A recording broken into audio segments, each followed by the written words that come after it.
where Governor Ademola Adeleke has sworn in 44 special advisors into his cabinet.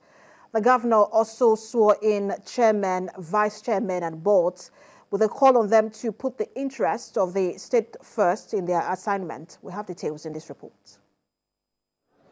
About a week ago, 25 commissioners were sworn in by the governor and were assigned their portfolios. It's now the turn of the special advisors. There are 44 and 10 of them are of cabinet rank who will now join the 25 commissioners earlier sworn in at the weekly council meeting.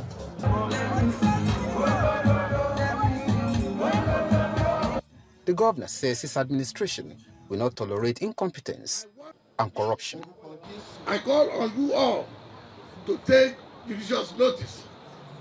I will not tolerate corruption and incompetence in governance. You must be above board and dedicate your time to serving the people of our state. And we demand observance of the rule of law and due process. We are assuring Mr. Governor and the entire people of Osun State that in this new responsibility, we shall not be found wanting.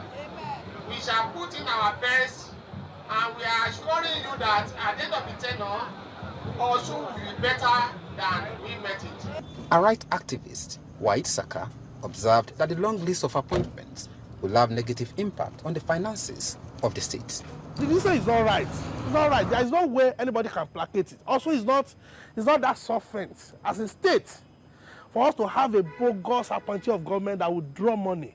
Considering the fact that this state CEO have salaries of workers from previous governments.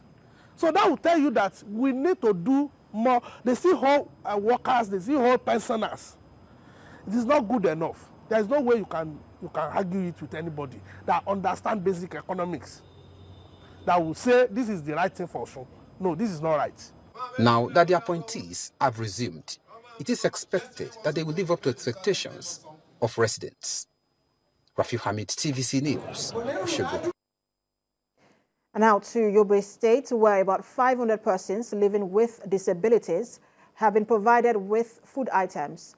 This is in line with Governor Mai Mala Buni's pledge to provide succor to the people of the state after the removal of subsidy. TVC News' Michael Oshoma reports.